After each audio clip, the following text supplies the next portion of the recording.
guys! Welcome back to my channel. It's me again, Inday Badide channel. Welcome, welcome, welcome, and good morning everyone! Inday Dudong, nandito naman po ako ngayon para ipapakita ko po sa inyo kung paano nga ba ako magluto ng sweet and sour spicy chicken on my own way. Because lahat po tayo ay may kanya-kanya ng pamamaraan sa pagluluto. So ngayon guys, before I do that, please don't forget to like, subscribe, and click the bell button para updated po kayong lahat sa mga videos na mga gagawin ko. So today, ipapakita ko sa inyo kung paano ako magluto. So guys, itong recipe na ito, may kanya-kanya po tayong mga ingredients na mga ginagamit natin. Pero ako, ito po yung mga ingredients na mga ginagamit ko since before. So guys, samahan niyo po ako magluto ng ating sweet and sour spicy chicken. Ingredients kong gagamitin, ito ang laurel, lemon, pamintang crack, sili, bawang, sibuyas, atsal, at ang part ng manok na gagamitin ko ay ang chicken wings, and ito ang mga special kong mga recado. Tomato sauce, mang tomas, vinegar, toyo, and oyster sauce. So, of course, ang mantika para paggisa natin. So guys, simulan na po natin ang pagluto ng ating sweet and sour spicy chicken. Dito sa pinapainit nating mantika, gigisahin natin ang bawang, sibuyas,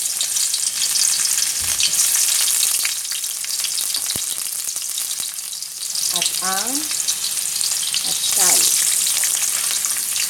Saka natin paghaluin. Haluin lang. Haluin. At saka, ilagay natin ang ating karne ng manok. Hugas na yan guys ha. Sabihin nyo, hindi ko hugas ang try lang. At saka natin paghaluin.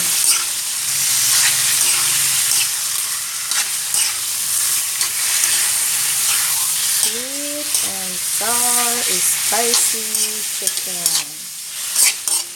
And then, lakasan natin ng konti ang apoy. Pagkatapos, hahayaan lang natin siya ng mga 5 minutes. So, ito na guys. Nagtutubig ng ating karneng manok.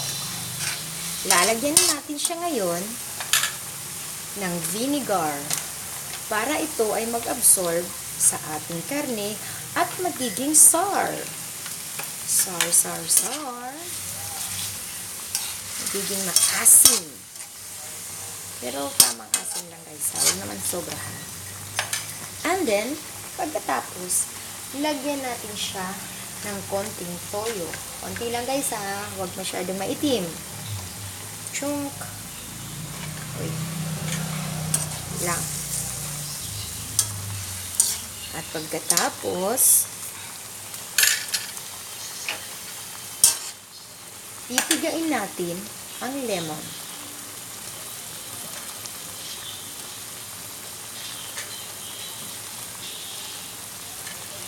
At lagyan ng laurel. At ilagay ang crack na paminta. At saka, paghaluin ito.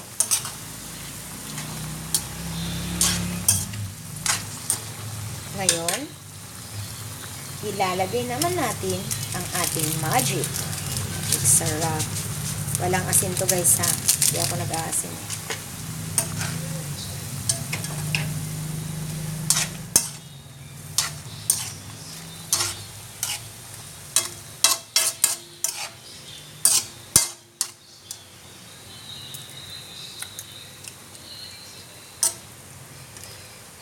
Asim-asim na nga siya. Ngayon, ating titirisin ang sili. Sana yun? I mean, yung hindi sili, yung atsal.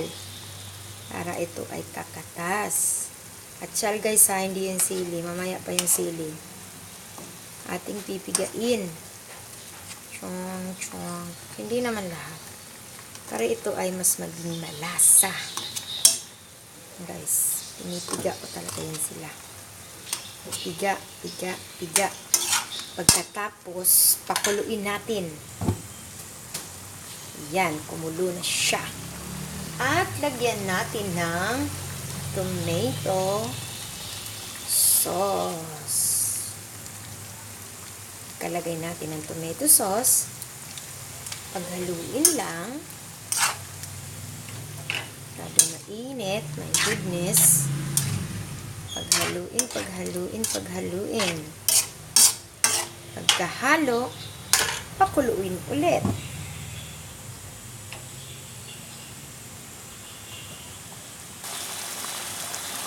At ito ay kumulong na talaga siya. Ilalagay na natin ang naglalagay ng tamis, ang Mang Tomas. Iglagay natin. Okay. At ito ay paghaluin.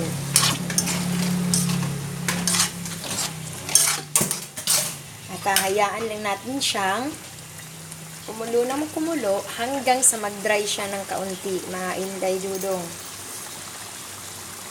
Babalikan natin siya pagkatapos ng mga 5 minutes.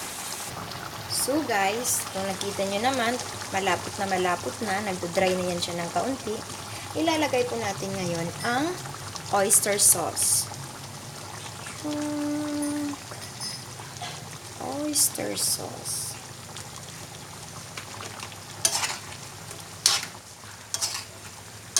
Haluin.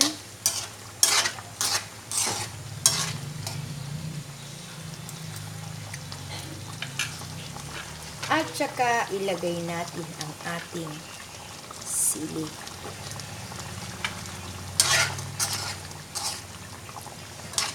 At bibigyan natin siya ng about 10 minutes para ito ay mas magdadry siya ng kaunti.